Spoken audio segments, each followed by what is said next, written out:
donde van a hablar de las enzimas y donde van a ver ciertos factores que pueden inhibir la acción de estas enzimas.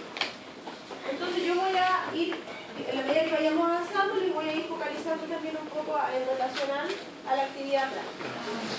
En términos generales, las enzimas son proteínas, ¿ya? Se ha descubierto que hay algunas moléculas como algunos ARN que pueden tener una acción enzimática, un proceso enzimático, tener un efecto enzimático, pero en general las moléculas que se encargan de la función enzimática son las proteínas, desde el punto de vista estructural, ¿ya? Y una enzima lo que hace es catalizar una reacción. Esa es la función de la enzima, catalizar. Por lo tanto, las enzimas se van a definir, ¿cierto?, como proteínas desde el punto de vista estructural y como catalizadores. Ahora, ¿qué significa que una molécula sea un catalizador? Un regulador. Como un regulador, ¿cierto? Y dentro de esta regulación, lo importante es que acelere la reacción. O sea, la gracia de la enzima es que la acelera. Las reacciones podrían ocurrir en los procesos biológicos sin la necesidad de enzima, pero podrían tardar meses y años en llevarse a cabo, porque se requieren ciertas condiciones para que estas reacciones ocurran. Entonces, cuando yo no tengo la presencia de una enzima, la reacción, ¿cierto?, no se lleva a cabo en el tiempo que el organismo lo requiere, porque si el organismo lo requiere, ¿cierto?, que se lleve a cabo en una hora y va a tardar semanas en llevarse a cabo, para el organismo eso no es funcional. Y por lo tanto le puede significar que una vía metabólica que es vital para el organismo, ¿cierto?, implique que el organismo, ¿cierto?, deje de subsistir porque estas vías metabólicas no están. Entonces, el efecto que tiene la enzima es acelerar la reacción. Una reacción que podría llevarse a cabo, pero que, ¿cierto?, con esta molécula que actúa como intermediario en el proceso, la reacción, ¿cierto?, se acelera. Y ahí tenemos el ejemplo de lo que estaría ocurriendo, por ejemplo, en el tracto digestivo cuando uno consume la leche, ¿cierto? La leche contiene lactosa, ¿cierto? Y la lactosa está formada por galactosa y glucosa. Cuando pasa por el tracto digestivo, ¿cierto?, para que nosotros podamos utilizar los nutrientes de la lactosa, hay que hacer este proceso de degradación. Si no estuviese la enzima necesaria para realizarla, este proceso no se lleva a cabo. Porque lo que toma, ¿cierto?, la molécula en transportarse a través del tracto digestivo para ser absorbida es muy breve, como para que ¿cierto?, se realice la degradación de ella sin la presencia de una molécula que colabore en el proceso. Entonces tiene que estar presente la molécula que se encarga de esa degradación, que se llama... ¿Cómo se llama la enzima que degrada la lactosa? La lactasa. Lactasa, ¿cierto? Los creativos no siempre son tan creativos, por lo tanto las enzimas siempre van asociadas al nombre del sustrato sobre el cual actúan. Aquí aparece un concepto que es importante para el laboratorio. La molécula sobre la cual la enzima actúa se llama sustrato. ¿Ya? Entonces, en este caso, la lactasa, que va a degradar esto, estaría actuando sobre la lactosa. El sustrato es la lactosa. Y los productos de esta degradación son la galactosa y la glucosa. ¿Sí? El sustrato sobre el cual actúa la enzima, en este caso es la lactosa. ¿Sí? Entonces, estando la enzima presente, esta reacción se lleva a cabo de una manera más rápida. Y por eso es que hablamos de un catalizador, de que acelera un proceso. Ahora, ¿cómo funciona la enzima? Aquí tenemos tres posibilidades. Que la enzima con el sustrato no se encuentren, no interactúen, y si la enzima con el sustrato no interactúan, la reacción no ocurre, ¿cierto? No se produce. La otra posibilidad es que sí se encuentre la enzima ¿cierto?, los sustratos, y por lo tanto, al encontrarse los sustratos e interactuar, podría ocurrir la reacción. Pero, si no está presente la enzima, el tiempo que va a demorar esta reacción en llevarse a cabo es mayor. ¿Qué hace la enzima entonces? Si aquí puede ocurrir la reacción, porque están los dos sustratos interactuando, aquí también están, pero ¿qué hizo la enzima en este proceso? Acelera. ¿Y por qué? Porque permite la interacción, ¿cierto? Es como si yo tuviese, por ejemplo, el círculo en la esquina de allá de la sala y la otra figura en la otra esquina. Entonces, y esto fuera un ambiente metabólico en el cual estas moléculas se van a empezar a mover, a desplazar y en algunos momentos se tendrían que encontrar. ¿Cuándo se van a encontrar para reaccionar? Tiempo. ¿Qué hace la enzima? Acelera. Genera, ¿cierto?, el encuentro. Y como genera el encuentro, entonces la reacción es catalizada, es acelerada. ¿Se entiende? Ahora, para que eso ocurra, las enzimas tienen que tener una forma específica. No cualquier enzima me sirve para cualquier reacción. La lactasa no degrada otra molécula que no sea la lactosa. Y por más que yo le coloque otro sustrato, no va a degradarlo, porque su interacción es con ese sustrato. Por lo tanto, las enzimas son específicas. Por cada reacción que el organismo tenga, necesita una enzima. ¿Ya? Entonces, si en el organismo tengo 20.000 reacciones, necesito 20.000 enzimas. Una para cada reacción, porque son específicas. ¿Sí? Y esa especificidad se da porque la enzima tiene una zona que se llama sitio activo. Y en el sitio activo es donde interactúa el sustrato con la enzima. Y si yo miro la imagen, estos son los sustratos, ¿cierto? Y los sitios activos tienen la forma del sustrato. Por lo tanto, si aquí el sustrato fuera un triángulo, por más que quiera interactuar con la enzima, no va a poder. Porque el sitio activo es específico para esos círculos. Por lo tanto, el cuadrado, el triángulo, el hexágono, el pentágono y todo lo otro no me sirve. ¿Se entiende? Ahora, el sustrato interactúa con la enzima y se forma lo que se conoce como complejo enzima-sustrato, que va a favorecer la reacción. En este caso, la reacción es que estos dos se unan y por lo tanto la unión forma un producto nuevo. ¿Sí? Podría haber sido al revés de lo que estaba en la imagen anterior, para que tengamos claro. Podría haber sido glucosa más galactosa, ¿cierto? Y formo la lactosa. Entonces, aquí hay una enzima que es específica, que toma la glucosa, que toma la galactosa y la transforma en lactosa. Tengo la glucosa, uno de los círculos. Tengo la galactosa, el otro círculo. Y quedaron los dos círculos unidos. Pero la enzima tenía el sitio activo para que ellos pudiesen interactuar. Y por lo tanto se produzca el enlace y se produzca la reacción. ¿Se entiende? Ahora, ¿cuál es la gracia de esto? Que una vez que se forma el producto, la enzima vuelve a su condición inicial. Por lo tanto, es reutilizable. O sea, las enzimas solo interactúan en el momento en que la reacción tiene que ocurrir. Después esto se separa y la enzima puede volver a funcionar. O sea, ¿la enzima es consolidada una vez o se va regenerando? No, se va regenerando porque así como todo puede alterarse, ¿cierto? También pueden alterarse, ¿cierto?, las enzimas. Y por lo tanto eso implica que hay que sintetizar. Pero la gracia es que uno puede, ¿cierto?, en la medida que va teniendo enzimas disponibles, puede seguir utilizando la enzima y generar más productos a partir de la reacción. ¿Así? Pero en la diáfora, que no me gusta.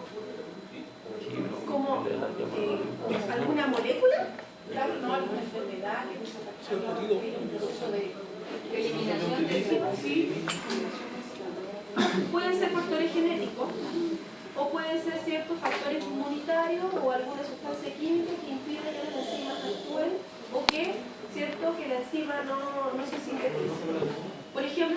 de las personas que son intolerantes a la lactosa, ¿cierto? No producen enzima. Y por lo tanto, como no producen enzima, no podemos degradar la lactosa. Pero eso es genético. Ahí hay un factor genético. O no necesariamente un factor genético, porque en algunos casos tiene que ver con la utilización. Por ejemplo, es muy habitual, ¿cierto?, que con la edad uno vaya perdiendo la tolerancia a la lactosa. Y puede ser dentro de eso, ¿cierto?, porque se va alterando la síntesis de la molécula, o bien porque hemos dejado de consumir leche por mucho tiempo. Entonces, cuando hemos dejado de consumir leche por mucho tiempo, dejamos de producir la enzima, y después cuando queremos volver a retomar, típico en la adolescencia, ¿cierto?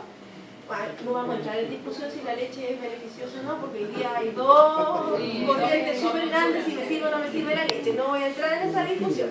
Pero sí pasa, es muy habitual que a los niños les dan leche. Llegamos a la adolescencia, no quiere tomar leche, no le gusta la leche ni nada, que se yo, rebeldes totales, sea bueno o sea malo, no leche. Y después llegamos a la adultez y de nuevo queremos tomar leche. Y nos volvemos intolerantes a la lactosa. No se recupera entonces. A veces sí y a veces no. Profe, Depende del organismo. ¿y qué pasa con esos sustratos que no se unen con la enzima? ¿Qué pasa con esos sustratos? El organismo los elimina. ¿Lo elimina? Sí. Pero para lo que el organismo lo necesitaba, no está. Claro, no está Y si esta molécula, porque en el caso, por ejemplo, de la intolerancia a la lactosa, lo único que vamos a hacer es que este producto pase por el tracto digestivo y no lo vamos a absorber. A lo mejor no me va a generar mucho problema porque yo puedo obtener glucosa de otros nutrientes. Pero cuando son moléculas importantes, fundamentales para el organismo, se produce, ¿cierto?, ahí un proceso metabólico, una alteración metabólica vital en algunos casos. Eso es lo que produce la molestia entonces. Falta de la enzima. Claro. En este caso, uno consume la enzima, pero no es tolerante. Yo soy intolerante a la lactosa. Claro. Y, por ejemplo, si quiero comer queso o tomar leche, me tengo que tomar unas pastillas que son las enzimas que es lo que provoca que no me empiece a hinchar. Pero sobre todo en el caso de los niños que nacen intolerantes a la lactosa, porque ellos, ¿cierto?, la primera alimentación que uno recibe, por lo tanto, cuando son intolerantes en el nacimiento, ahí sí que es súper complejo el tema de la alimentación. Pero si uno en la medida que va avanzando puede ir supliendo, ¿cierto?, los alimentos de otra manera. Pasa lo mismo con los, por ejemplo, los cereales. También el problema es Hay muchas enfermedades que nosotros tenemos asociadas a problemas del tipo de salud. Y muchas veces son porque el sistema inmune actúa, ataca, como que se volviese contra uno en el fondo y impide, ¿cierto?, la síntesis o la producción de una enzima. que a lo mejor esa enzima no producida, pero de O de fructosa. Porque ahí se ataca la síntesis de la molécula, ya sea a nivel material genético o bien en los procesos intermediarios de la célula. Entonces, tenemos la enzima, tenemos el sustrato, tenemos el complejo, pero este complejo se separa y nos quedamos con el producto y con la enzima nuevamente que puede ser reutilizada. Ahora, aquí en este gráfico se nos muestra por qué en el fondo la enzima acelera la reacción. ¿Se acuerdan que en la hora anterior hablamos de la energía de activación? Todas las reacciones requieren de una energía de activación, ¿cierto? Pero si yo tengo la molécula del triángulo allá y el cuadrado en la otra esquina y tienen que juntarse, necesitan mucha energía de activación. Probablemente el sistema no va a ser capaz de invertir tanta energía para que dos moléculas se unan o se sinteticen. Como la enzima genera este encuentro, la energía de activación que se requiere es menor. Y por lo tanto, la reacción ocurre más rápido.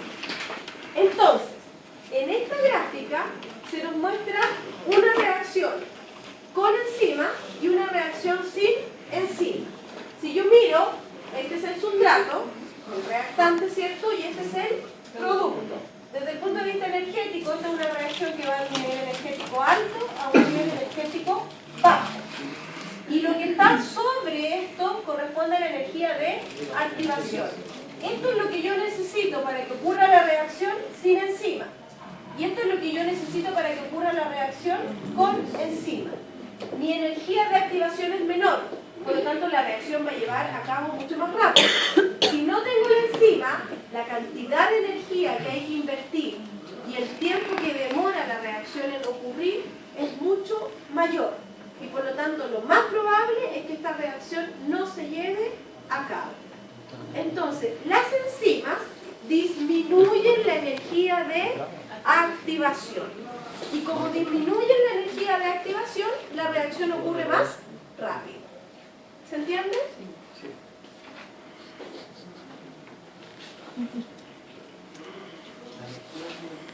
Ahora, ¿cómo interactúan las enzimas? Hay dos modelos que se conocen hoy día, pueden haber más, ustedes saben que en ciencia siempre todo esto tiene cambios y depende de las tecnologías, ¿cierto?, cómo vamos descubriendo.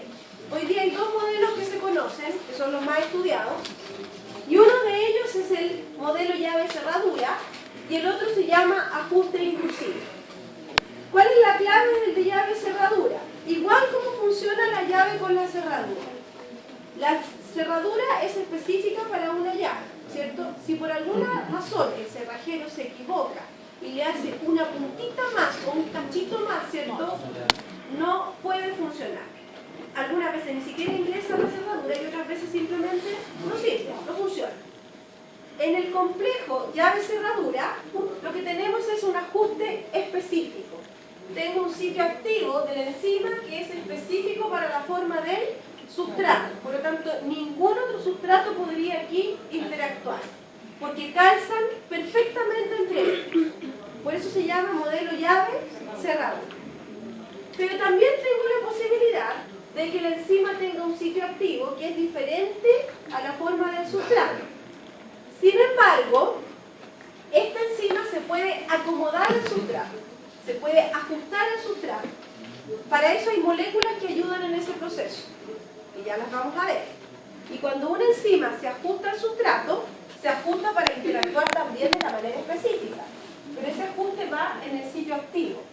Si yo miro, el sitio activo aquí tiene una forma, ¿cierto? Y sin embargo aquí el sitio activo ahora me quedó de la forma del sustrato. Pero es la enzima la que cambia. La enzima la que cambia, la enzima la que se ajusta. Por eso se llama ajuste inducido. La enzima se ajusta a la forma del sustrato, ¿cierto? Ajusta su sitio activo para poder interactuar con el sustrato y poder llevar a cabo la reacción. En los dos casos, lo importante es que la reacción es específica, porque ya sea llave-cerradura, una forma definida, o ajuste inducido, que se ajusta a la forma del sustrato, la reacción es específica entre ellas. Por lo tanto, la enzima es específica para ese sustrato. ¿Se entiende? Y si es específica, ¿por qué no tiene la forma del sustrato? Lo vamos a ver ahora. Porque a veces necesitamos moléculas que regulen este proceso. Y esas moléculas que regulan se llaman cofactores y coenzimas. Y la molécula que regula en el fondo lo que está haciendo es regular la vía metabólica. Porque puedo tener la enzima sintetizada, porque al organismo le es mucho más fácil tener la enzima lista que fabricarla cuando la reacción tiene que ocurrir. Muchas enzimas las tenemos listas, sintetizadas, pero las tenemos listas, pero no para actuar, sino que actúa cuando se requiere. Entonces necesitamos una molécula que active a la enzima. ¿Y cómo la activa? Por ejemplo, aquí tengo la enzima, ¿cierto? Y aquí viene el cofactor o la coenzima. ¿Qué es lo que hace?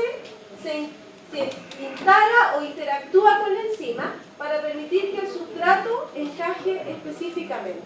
Entonces la enzima se acomoda a la forma del sustrato por acción de estas moléculas que colaboran en el proceso. Y las cofactores y las coenzimas son, si es cofactor, son inorgánicos, son iones. Y si es coenzima, son moléculas orgánicas. Y dentro de las moléculas orgánicas están las vitaminas. De ahí el rol importante de las vitaminas en la nutrición. No siempre la molécula que nosotros obtenemos para nutrirnos es para obtener energía. En el caso de las vitaminas, las necesitamos, por ejemplo, para que actúen como coenzimas. Porque en el fondo interactúan con la enzima para que la reacción ocurra. Y dentro de esas reacciones pueden estar reacciones del sistema inmune. Por eso que hay algunas vitaminas que uno las necesita para, ¿cierto?, subir las defensas, por ejemplo. Pero su función es esa, interactuar dentro de las reacciones que forman parte del sistema inmune.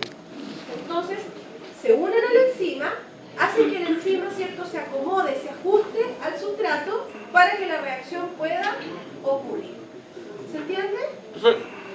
No todas las enzimas necesitan coenzimas, No ¿verdad? todas las enzimas necesitan coenzima. Por ejemplo, las de anclaje, llave y cerradura Vienen puestas ya.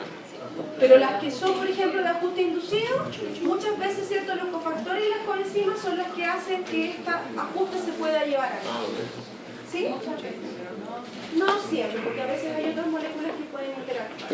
Ahora, lo importante es que cuando yo necesito que la enzima se ajuste y necesita un cofactor o una coenzima, la enzima tiene un sitio distinto, tiene una zona específica, ¿cierto?, que se va a acomodar, que puede tener un sitio diferente para que otras moléculas también puedan actuar y regular. Y esta porción de la proteína, cuando está sin cofactor y sin coenzima, se llama apoenzima. Apoenzima porque no está lista, no está funcional. ¿Cuándo es funcional? Cuando tiene la coenzima o el cofactor, ¿cierto? Vuelvo a repetir. Cuando las enzimas requieren de un cofactor o de una coenzima, son sintetizadas, pero no son funcionales, ¿cierto? Cuando no es funcional, se llama apoenzima. Cuando no es funcional. Cuando se le une el cofactor o la coenzima, ¿cierto?, y se puede acomodar con el sustrato, entonces ahí pasa a ser funcional. Y ahí hablamos de una holoenzima. La holoenzima sería funcional. La apoenzima no es funcional. ¿Para qué necesito que sea funcional? O sea, ¿con qué la hago funcional? Con la coenzima o el cofactor. ¿Se entiende? Entonces, apoenzima no funcional. La porción proteica sola. Holoenzima es la proteína más el cofactor o la coenzima. Y ahí es funcional.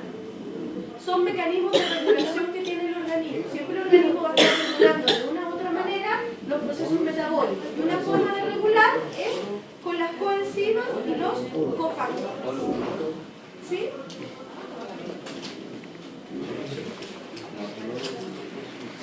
Ahora, hay factores que pueden influir en la acción enzimática.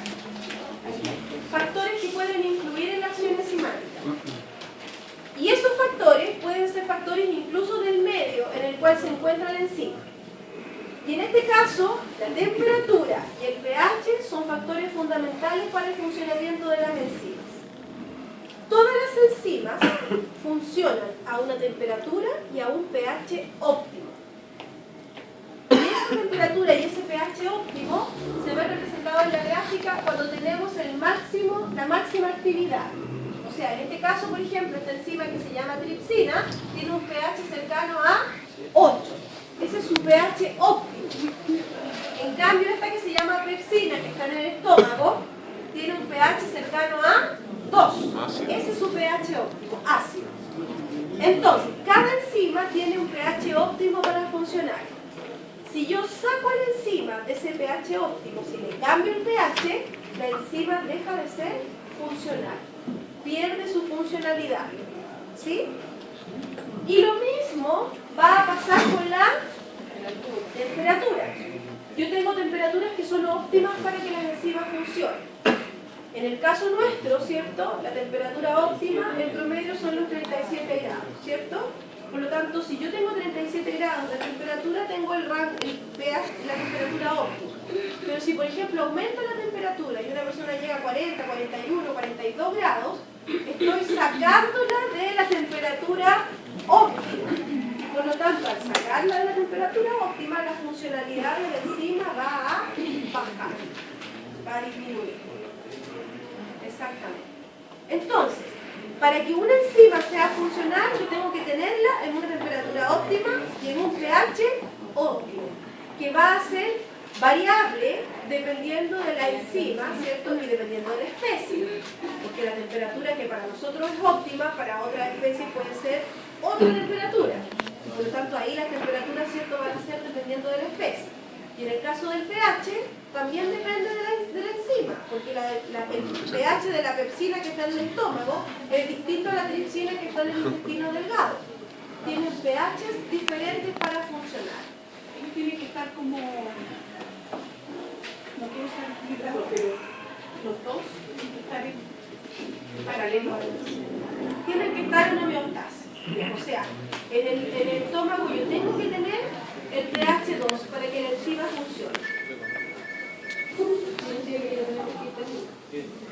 Si no tengo el pH, tengo sistemas para regular, que son los tampones o buffer que tienen forma natural el organismo para regular y controlar el pH.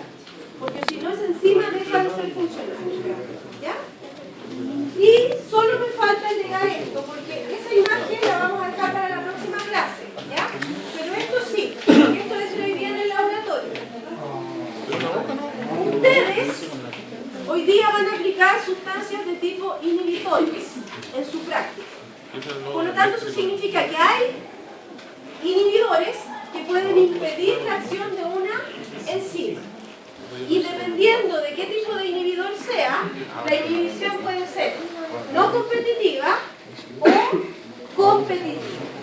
¿Cuál es la diferencia? Las inhibiciones de tipo competitiva, el inhibidor se une directamente al sitio activo. Por lo tanto, se une al sitio activo y como se une al sitio activo, no permite que la enzima pueda interactuar con el sustrato.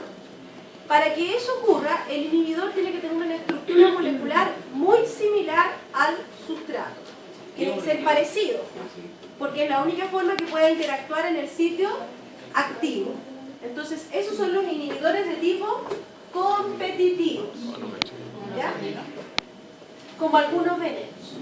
Algunos venenos, por ejemplo, tienen ese efecto, son de tipo competitivo. Se unen al sitio activo y no dejan que la enzima funcione. Eso. El inhibidor entonces hace que el sustrato no se pueda unir. No se puede unir. Por ejemplo, si este es el inhibidor y este es el sustrato, el inhibidor se une al sitio activo. Por lo tanto, el sustrato no puede actuar. ¿Para qué hace eso, profe? Muchas veces sí, los inhibidores pueden ser externos. Venenos, sustancias químicas que vienen pero del son, exterior ya, y por lo son tanto no nocivas. inciden, son nocivas. Y otras veces son moléculas reguladoras que tiene el organismo. Que el organismo produce un inhibidor para controlar la reacción. ¿Sí? ¿Pero qué pasó acá? Esta es la no competitiva.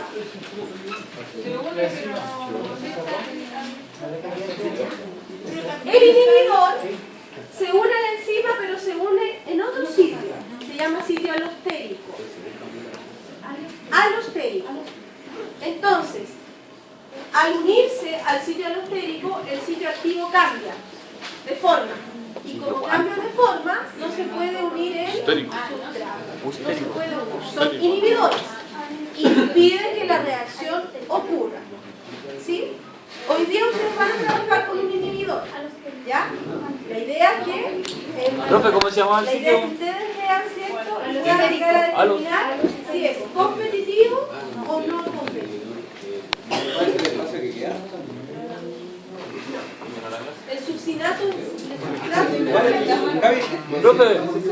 Profe, ¿puede repetir el último porfa que no encuentro? el inhibidor no competitivo se une a un sitio que se llama sitio alostérico. Al unirse al sitio alostérico cambia la forma del sitio activo. Y como cambia la forma del sitio activo, no se puede unir al sustrato. Gracias. Algunas pueden ser reversibles y otras no. Reversible significa que el inhibidor en algún momento sale del sitio y deja que la enzima pueda actuar. Cuando es irreversible, permanece ahí. Por ejemplo, el cianuro es un inhibidor de tipo irreversible. Se unió y ahí quedó. Y la reacción no puede ocurrir. ¿Sí?